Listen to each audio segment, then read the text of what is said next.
For me, writing is a canvas for my thoughts. I guess I like to believe I see the human body differently from how the average person sees it. So, in order for everyone to see what I see, I have to write. It's also meditative. When I enter into a creative flow, time stops, the world stops, and all I can hear is my thoughts.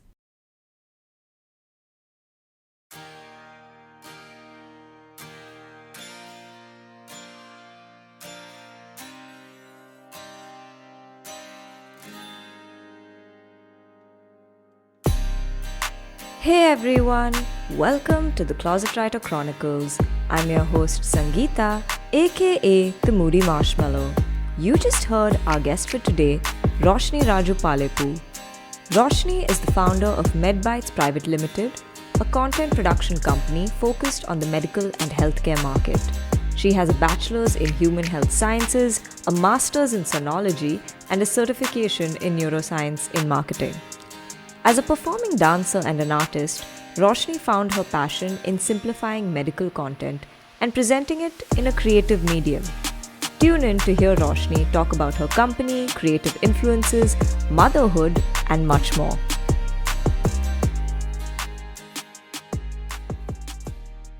Welcome back to the Closet Writer Chronicles. This week, I have with me a really interesting guest. I have Roshni Raju Palepu, who's into medical content, which is super fascinating. And as I mentioned in her intro, so welcome to the show, Roshni.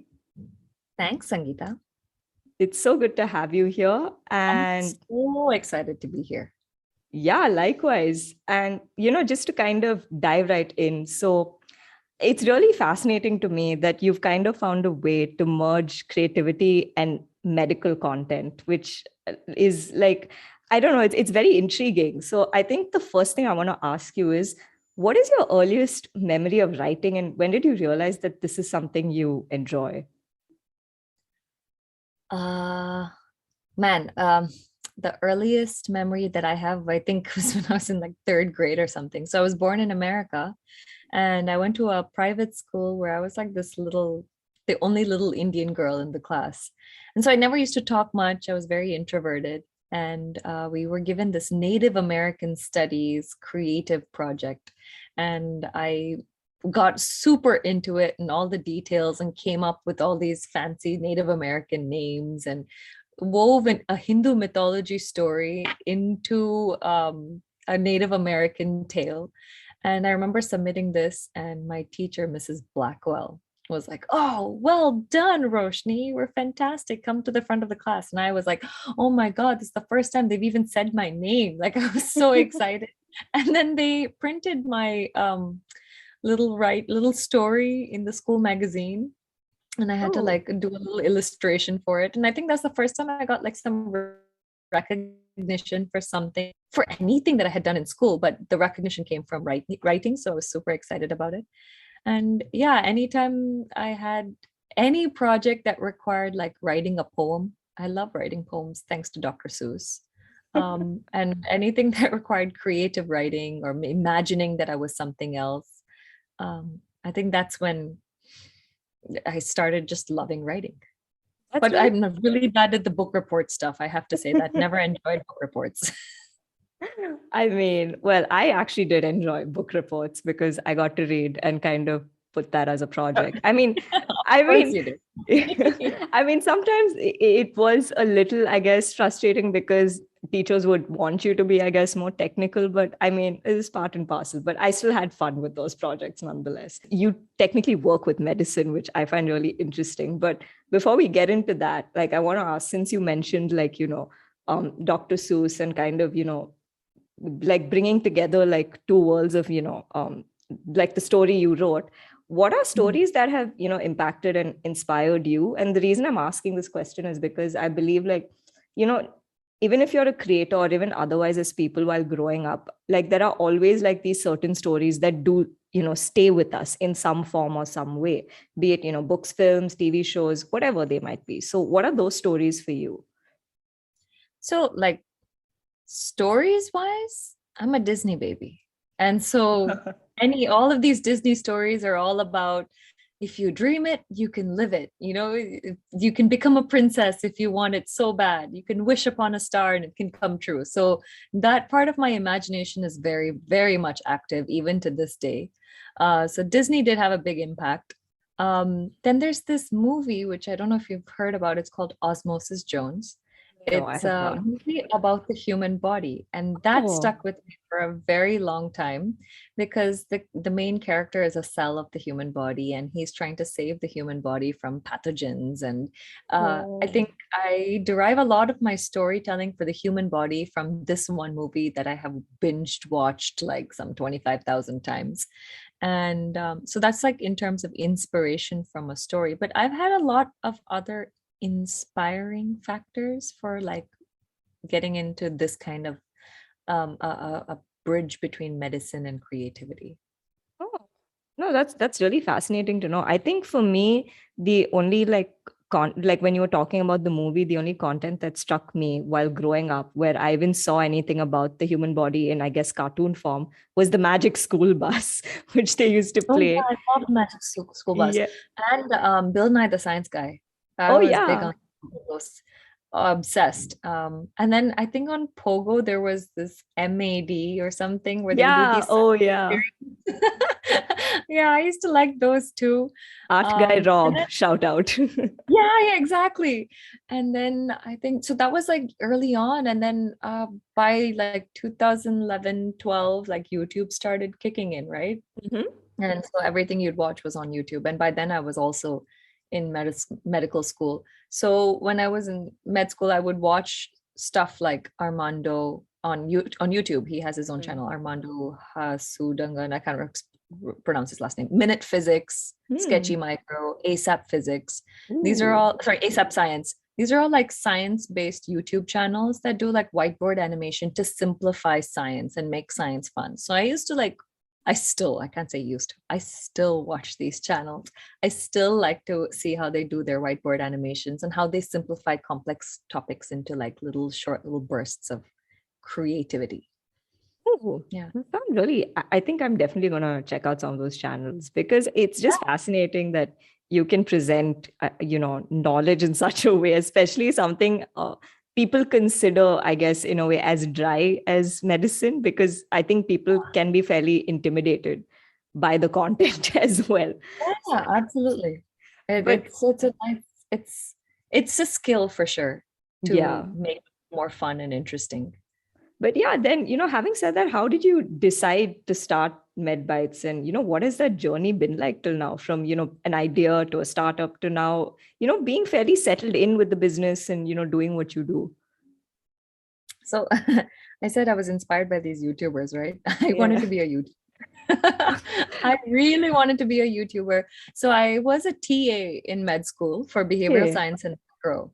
And so I would, for my classes and stuff, I would come up with these like little doodles and stories and like Kim Kardashian references Oh, and wow.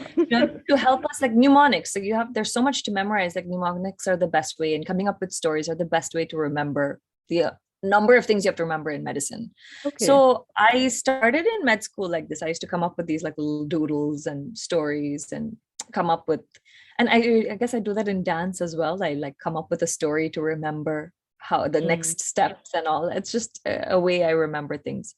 And so when I came back to India, I had so many people asking me like basic medical questions, and they just Okay. didn't understand. Like I was like, "How do you not know this? Like, isn't this common sense?" And I realized that people really like like people wanted to know more, and they just wanted it to be explained straightforward without fancy words. Like just say it straight, or like say it in a way that I understand. Talk to me like Mm. I'm 2 years old. Mm. um and so that's when I started. I was like, okay, I want to do a YouTube channel where I do whiteboard animation like these YouTubers that I was watching. I'm doing some preliminary videos, and my dad saw them and he's like, "So you're just going to put your content up on the internet for free?" And I was like, "Yeah, I guess that's what YouTubers do." And he's like, "Why do you want to make money?" I was like, "Yeah, obviously." He goes, "Then start a business. It's going to take you forever to make money off of your content, and content is king." Mm. So I was like, "I don't know 2 cents about business. I'm a science kid. I'm a medico. I don't know anything about business. I haven't done accounts or any of that. So he was like, okay, if you want to know like the 101 of basics, there are 3 words you need to know, and this is what you need to live by: sell, deliver, collect. Yeah. And with these 3 words, I have a functional running business for 5 years. I sell my product, I deliver what I promise, and I collect the rewards. As simple as that. No, but that's really interesting, to, I think, just come up with the idea and to actually then implement it and do it. But like, I'm imagining you would have had like starting trouble, right? Just in terms of like, how do you approach like clients, like, especially in the early days, how would you approach someone and how would you, I guess, sell yourself in terms of what you do? No, I had such a difficult time. So when I came into the market, I was like super naive. Hmm. And I thought that, oh my God, I have the best product in my hands. I'm so smart. I was also much younger. And so I was like Mhm. super like full of life and zeal. And so I would go there and I would like say, I can do this whiteboard animation for you. I can simplify it. And then literally the markets what slapped me across the face and forced me to change the direction of my business to what it is right now. So I started off with wanting to simplify medicine for non-medicals. Okay. And then I realized that doctors actually don't want to simplify medicine for non-medicals. There's no Fair enough. market for that. So that had to become something that was more of what that's my passion. That's something that Hmm. I do on the side when I have time, I don't have client work, and I write medical content for non-medicals. But then what I realized was that was much more difficult and what was much more needed was for doctors to write a prescription, Yeah. they need to know more about the medicine. And Hmm. so pharmaceutical companies send sales reps to doctors' chambers to explain what these medicines are and to get the doctors to sign the prescription, to write that name in the prescription. Now, people's attention span started decreasing. Mhm. People don't have enough time to learn about new products when they're being churned out because of big pharma, like left, right, and center. So many products to learn that the sales reps were also, well taught about it. So that's where my videos came in handy. I worked with a lot of pharmaceutical companies in Chennai and South India, and I helped them explain their their drug to doctors and to their sales staff. And I helped explain diagnostic tools to their own employees, like SOPs. And then I realized that, and then there were, of course, a few projects where I actually explained it to the clients, to the customers as well. But that's where we are. That's where we thrive. Our bread and butter comes from the pharma industry and explaining what medicines are about and what they do, how they're made, why you should take them, what are their contraindications, and putting this in this beautiful animation that's not a boring, drab brochure or PowerPoint. It's definitely gets the doctor's attention compared to your usual boring presentation. Yeah. Yeah, you can be, you'd be more attentive to something that's, I guess, audio visually stimulating in a sense, as compared to someone just coming in and trying to explain something with a lot of jargon, I would suppose. Yeah, Um, exactly. yeah, so that's really cool. But having said that, again, with medicine, have you ever faced, any like misconceptions regarding what you do with med bites? And can you share any of those? Yeah, it's funny you ask. The name itself, Med Bites, half the people think I'm in nutrition or like lifestyle or give some like diet advice.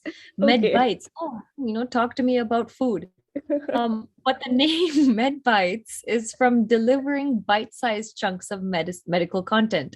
So generally, medical content is vast, it's complex, it's hard to digest, it's bitter and boring.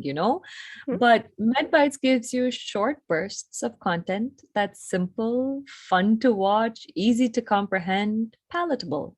Bite-sized chunks of medicine, Med Bites. So that was one of the biggest issues that I faced with my company. Um, and then yeah, I think that's the biggest one. The other one is like, of course, I get caught in the web of medical marketing. So Uh-huh. in India, you're not supposed to market medicine, but you can educate. So hence we are a content production company. We don't Right, market. We right. are educating, we produce content. So that's another misconception that I always have to face on the other end. I'm saying on the business side, but in the and then in the friendly non-business side, it's definitely a name. Yeah, that's really funny that, oh, like you say that, oh, I run a company called M.A.D, and someone's like, oh, so are you into like diet and nutrition? That'd be really funny if someone says, like, can I come to you with like my dietary problems? I Like, literally say an apple a day keeps the doctor away. That's all I know how to say. I know nothing about diet and nutrition and stuff. I mean, hey, it could be a new business avenue for M.A.D to check. You never Yeah, know. why not? Hey, why not? There's another video coming up soon on that. Sure, why not? But yeah, continuing on that line, you said like when you came, you realized that people weren't like didn't understand like basic medical concepts and possibly were even, I would assume, because I've seen this with a lot of people, there is a general fear also, like just because people are intimidated when they hear, or when I guess they try to hear someone explain something to them, and if it's not explained in the simplest of terms, it can be really scary for someone, like, oh my god, what are you telling me about, so on those lines, what are like fears you've seen among people regarding healthcare and medicine, and are there any resources people can really just look at to have more awareness regarding this, like say someone who just wants like a basic understanding of maybe certain medical conditions or healthcare in general? So, I mean, I think in terms of misconceptions and fears that people have, people don't understand just how amazing their bodies are. Our bodies are resilient, strong machines.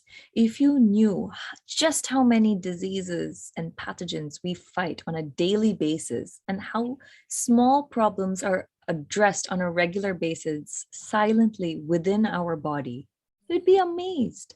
The problem is when we think we know better than our own body or don't take the effort to learn more about our bodies. And so when I create M.A.D content, I always end the video with know your body, love yourself. Because only if we know and understand how fantastic our bodies are, and we invest the time and energy and effort to take care of it, can we reap the benefits of our efforts and thus love ourselves and enjoy our lives. So I think that's the fundamental fear and misconception, is just the fear of the unknown. Yeah, I agree. And yeah, in terms of any resources people can look at to have more awareness, yeah. So there's this Instagram channel that I follow, and I have been following for almost 5 years now. It's fantastic. It's at medbites_official. Check it out. Lots of fun medical content out there for you to know more about your bodies. Simplified, fun, interesting, colorful, not drab. It's awesome. No, but I do but I have to say I do vouch for those videos, because I've seen some of them where I watched this video on sleep apnea because I actually didn't understand what that was, and I watched one of your videos and I was like, oh, is this what it actually is? And I think there was and there were a bunch of videos you've done, like say on Alzheimer's, dementia, and even in fact the videos you did during the pandemic on corona, which was actually really helpful. And you put out some content regarding that. So it was just helpful in terms of understanding certain things, at least for me personally.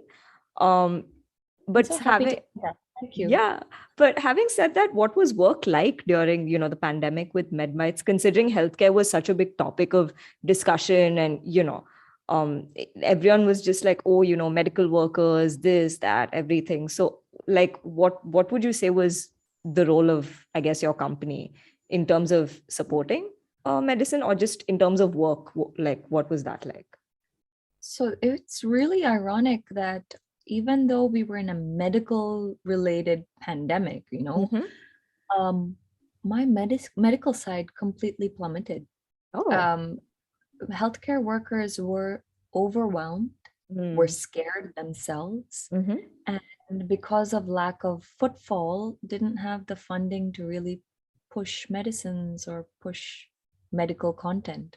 So the requirement for marketing medicine, which as it is, like, when it comes to marketing medicine or like talking about pushing a medicine or pushing something, spreading awareness, it's usually the last priority Mm. because medicine is all about saving lives, this is Yeah. the last priority, educating lives. Mm. So when it came to the pandemic, everyone was all hands on deck, Right. and a lot of my clients pretty much had to like just put things on pause and say, hey, sorry, we don't have the funds to allocate towards our marketing budget or our content production budget. We need to put all hands on just surviving, right? We have to make sure that our employees are healthy, and we're healthcare workers, and it's all hands on deck. Yeah. So uh, the pandemic with MedBites was actually tricky, and a company is like a ship. So you have to just figure out a way to keep sailing forward. So during the pandemic, when I wasn't able to get enough medical clients for multiple reasons, Yeah. I had to move into a side stream with a Okay. spin-off of MedBites that I like to call Media Bites. Oh, Um, and I worked with a bunch of non-medical companies and okay. organizations. For example, I handled the Marcom for 4 to 5 YPO chapters.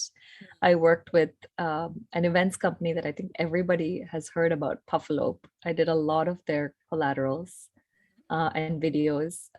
Sweet Spot, their logo, Sunny Bee, Okay. a fantastic music artist, Surya Giri, Loyal Yeah. Textile, Earth Sense. Like Earth Sense Farms. I have done a lot of non-medical projects because I had to. You have to stay Yeah. afloat. And to be honest, the experience was exhilarating. I got to try outputs and styles that I could have never done with medical clients. Because non-medicals are generally more flexible and they like to experiment. Yeah. So with that, we were able to broaden our capabilities as a company, our output styles as a company. We got to learn a lot more. So even though in terms of the medical side being quite sad, like really sad in terms of the input that we could get from the medical side during a time when you would think that people would want to know more about medicine. Mhm. Um, Even though we didn't get that, we had a lot of learning through our non-medical avenue, and I'm Mm. grateful for it. No, and it's amazing you were able to pivot also and kind of, move into um like other opportunities. But do you think then that's like a parallel stream you'd follow now with maybe, I mean, we're still in the whole pandemic situation, but with things hopefully maybe getting back to normal, maybe hopefully this year or next year, do you think you'd again just purely go back to sticking to medical content, or would you parallelly be Yeah, doing I'm media bites already as well? as I think as of like mid 2021, I pivoted right back. Once Mm. I realized that my mainstream is back, and this is the new norm.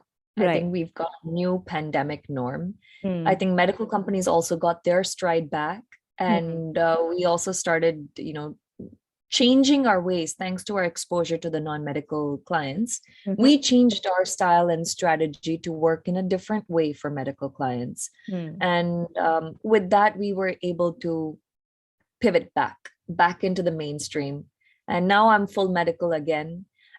If when I get a non-medical client, I never say no, Okay. because I don't really market myself as a non-medical company. So when one comes my way, it's usually because of a referral or because of a long-term relationship, or just because they've seen my work and they want me to do it. So Right. when it comes my way, I say, yeah, let's try it, let's do it. I don't want to say no, but it's not something I actively like, send my sales team to go out and try to bring in. Hmm. No, but that's really interesting. And it's pretty cool that, I mean, first of all, the fact that you're doing like medical content is very interesting. And then the fact that you managed to pivot also like during the pandemic and do other things is like pretty cool. A Um, lot of companies had to just figure out a way to make it work. yeah, but you did, which I think is really amazing, and more power to you for that. Um, You. but I know you're also like with writing, you're also into music. You learn to play the violin, and you're also a dancer, a very good dancer, because I have seen you perform. uh, so like I want to ask, with all these creative pursuits you have and creative interests, obviously that's influenced in some capacity what you do with medical work.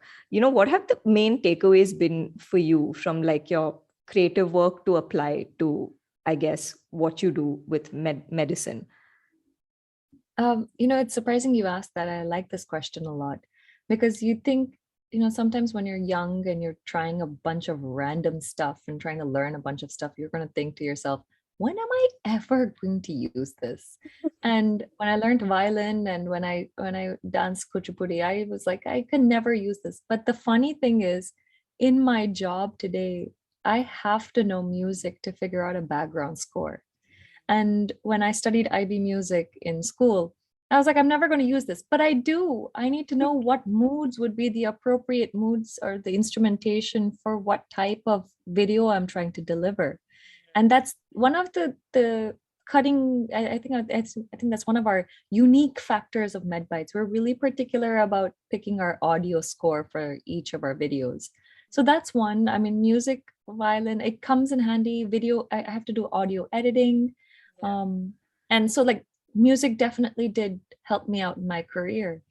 When it comes to dance, you'd think, how can you bring dance and expression into animation and creative writing? And you need dance to come up with a storyboard. Yeah, I have okay. to I have to figure out what each character is going to do, like a choreography, before the video is produced. Interesting. So I need to sit there, and even like sometimes when I have some of my complicated projects have expressions, the characters need to emote, and when they're bacteria, um, how do you show a bacteria having emotions, and how do you show these expressions? So I'll be sitting in my office with my animator facing me, and I'll be like raising my eyebrows to show different types of expressions and how to convey it in a two-dimensional character, so that there's an emotion you can evoke from bacteria in your body or Wow. probiotics in your body. Yeah. So it's really strange how I'm able to bring in, I didn't ever imagine it to be this case, but you can. I mean, I did end up bringing in my violin music, IB music background, plus my dance, Kuchipudi expressions and Navarasa and all into my work on a daily basis. Oh, but that's amazing. And do you think there's been that exchange vice versa? Like, is there anything from medicine you've learned that you've implemented your creative pursuits, or has that just been too boring? Like, no, there's That nothing from here. the vice versa does is rarely happens. No, I don't think I bring in any of my maybe in terms of like my fitness. I know how my body works and I know what's the right thing to eat to get the best energy when I'm preparing for a program. Like I kind of that maybe my medical background comes in there, but that's also from a lot of experience just dancing for the Yeah. program. So I wouldn't say content wise, medical content has really come the other direction. It's usually the No, because I had another guest on here, Samyukta Vibhu, and we were talking about financial literacy. And she was talking about how it kind of finance actually helped her in terms of her creative pursuits and just being more disciplined, and the whole concept of compounding, like do a little yeah. every day to get better. So she was saying how she took back that for her for That's like that's writing. I actually heard that podcast too, and kudos to her. That's a fantastic link that she was able to find. But unfortunately, medicine has not served me in my creative space as Well, well. you never know. You might have an epiphany in the future, and suddenly you might be Yeah, like, we wait never a know. minute. It may have, maybe it's too soon to tell. Maybe, yeah, you never know. So, yeah, I mean, shifting gears a little bit now, you became a mother last year, which was like incredible. And I know how happy, yeah, and I know how happy you were, when you had your son, who's going to be a year old soon. What has your experience been like with, becoming a parent and now, being one? And, what are things that people don't tell you that you wish they did about, becoming a mother and being one? Okay, well, first of all, I like to say that I became a mom when I had MedBites. MedBites is my baby, but my son, if he hears this, will kill me. So, yeah, I had a real baby of my own in April, and oh, he's wonderful. The experience is being a mom is fantastic. It definitely is. The whole journey, I guess, Yeah, it is fantastic, but it's been a roller coaster ride. Okay. I mean, the pleasure of being a mom is immeasurable, is smile, and I can go on and on. And I'm sure you've heard all the fruitful stuff of being a parent, but it's certainly tough. Like the Yeah. sleepless nights, the aches, the pains, the changes. Definitely tough, especially if you want to balance a startup in the middle of it. Yeah. That's when the real challenge happens, because usually you nap when the baby naps. But for Hmm. me, when the baby naps is my chance to call my client, because it's Yeah. silent and I don't have a baby crying in the background. Hmm. So I didn't get as much rest as I really needed to. Hmm. Um, so it was tough, definitely tough. But now things have, now he's a little bit older and he's somewhat more stable and predictable. He's a little dude. So I'm able to kind of balance myself a lot more now. I think there was a second question you had Yes. asked. What are things that you wish someone, had told you when you were becoming a mother, or now that you are one, that, you're like, okay, I would probably tell this to someone who's becoming Okay, a mom. this is I'm gonna cut deep with this one. Yeah, yeah, please go ahead. I wish that people had told me that sexism is real, because when I Mhm. became a mom, Mhm. I had my first face off, my first experience with real sexism of me being Okay. a girl. Hmm. I would say I'm a closet feminist. I don't like Mhm. come forth with my strong beliefs, but I Fair do enough. believe that oh, that everyone is equal and you should be rewarded for your hard work, time, and energy, regardless of your gender. Oh, This is something that I always advocate and I truly strongly believe. definitely. You can call it what you want, Hmm. but when I admitted I was pregnant to my clients, I was and no one knew because all my meetings were online. And so my bump was under the screen. And when I did actually admit it, the reaction wasn't as excited. It was more like concern, like, oh no, what's going to happen to our work? And so I reassured them that, hey, I'm not gonna quit on you. I am to my word. If I tell you I'm going to deliver something, I'm going to deliver it on time. Yeah. Um, and then right around the cusp of after I gave birth, so I gave birth in April, and my contracts were supposed to be renewed somewhere June, July. Um, when it came to renewing my contracts, there a lot of my clients dropped me. Clients who had Okay. been with me for about 3 years suddenly backed out Mhm. with no explanation. I mean, I delivered all their work on time, I did everything right, but suddenly they backed out. So I ended up calling a few of them and saying, "Hey, did I do something wrong? What happened?" They're like, "No, no, no, you didn't do anything wrong. You're still fantastic. It's just, we figured now that you're a mom, you're not going to have time to work." Oh, I'm like, wow. Okay, then. joke's on them. I still worked in my maternity leave and I'm full time back at work. Joke's on them. Yeah, but that's no, but that's incredible, and more power to you. And I think this is a very real issue, which I'm sure a lot of new moms have gone through and still go through. That whole debate, but because it is a challenge to, of course, balance everything, and it's important to even especially get support from your peers at work and professionally, even from whoever is working with Definitely you. a challenge. It's not at all easy to balance the two, and anybody who tells you it is lying. Yeah. I literally drowned in the middle, and then I'm so lucky I have such a supportive team at work that just Mhm. understands when I say, "Dude, my kid threw up on me, I gotta go." Like you Mhm. can't avoid these things. Yeah. They have my back. But at the same time, to be categorized as you're a mom now, so You you're can't in that work. bucket. You can't work. Your intelligence, your competence, everything's kind of nullified now that you're a mom. That was what kind of hit hard for me. And that I wish someone had prepared me for that, because I was very naive to that. I just figured baby in one hand, briefcase in the other, the world is my oyster, I got this. And no, no, it was actually much harder than I expected. Yeah, and you have so many, I think, women breaking that image now, in terms of, having kids, but still being so good at what they do professionally. And, hopefully, someday in the future, with at least, our generation, we'll be able to make that change to some degree. It's a slow start for sure. It's a ripple effect, but hopefully, we'll get there in at some point in the future. Hopefully our kids won't have it as bad as maybe we really had it. hope so. I like deep down, I really do hope that, people give women a chance for their actual competence rather than what their role biologically is.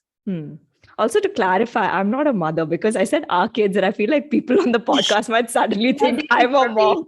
And I'm like, no, I'm not a parent. So just to clarify. Best aunt in the world. That I have to say that to the podcast audience. Sorry, I didn't get that. My Sangeeta is my baby's aunt, or Jane, so to speak, and she's the best aunt in the world. So even if she doesn't have, yes. She's awesome. I try. I don't know if Roshni's son will agree to this statement in a couple of years, but we'll see. We'll see. Yeah. But yeah, now we're kind of, coming to the end of this interview, and we always end with these last two questions. So the first one is, what are your aspirations and what are you looking forward to in the near or even distant future? I think in the near future, let me just say my aspirations. I really, really hope and dream that my company, M.A.D, becomes the #1 medical content production company in India. Like, I so badly want this. I want anyone in healthcare to desire to be affiliated with M.A.D as a brand. I think we should be able to do anything related to healthcare under one roof, anything related to like medical content and marketing and events and stuff like that under one roof. So I hope it happens. There's a long way to go for me to make this happen, but I really badly want it, and it's my dream. I just hope it happens. Yeah, and I think it will. You're really working for it, and you do some wonderful work. I've worked with you once, so I know that you're very dedicated and sincere and good at what you do. So, hopefully that day will come. Yes, I hope so. Yeah. And what are you looking forward to? I just hope that we can get out of this pandemic, man. That's true. That is so true. Get out, travel, our friends again, just have a cup of coffee without a mask on. I just want things to come back and some sense of normalcy. That's really what I'm looking forward to. Yes. And fingers crossed for that. We really hope we get there soon enough. But yeah, last question. What is a piece of advice or learning you'd like to share with people? It can be creative, professional, or something you've just really learned in life and you wish more people were aware of. I'm the one who needs more advice than me giving advice. But, okay, something you've learned. I guess I'll say I'll bounce off of my company's philosophy. So I'll say, take small bites. It's tough to finish an entire pie in one go. So take small bites. You'll finish your pie. Small steps, you'll make your way to the top. Try not to compare yourself with others around you. Strive to be one step ahead of where you were yesterday, and that's progress. Oh, it's lovely. And on that lovely note, we've now come to the end of this interview. Thank you so much for being here, Roshni. It was Thank you for having me. No, not at all. The pleasure was all mine. It was so wonderful chatting with you. Thank you so much. Yeah, same. I said same here. I really enjoyed. Thank you so much. So that was my conversation with Roshni Raju Palepu. I had a lot of fun recording this and really got some insight on medical content and being a new mom. Closing this episode with a poem written and narrated by Roshni. I hope you enjoyed the show, and I'll see you on March 20th with a new guest and a new chronicle to share. Wishing all you wonderful ladies a happy International Women's Day. Talk soon!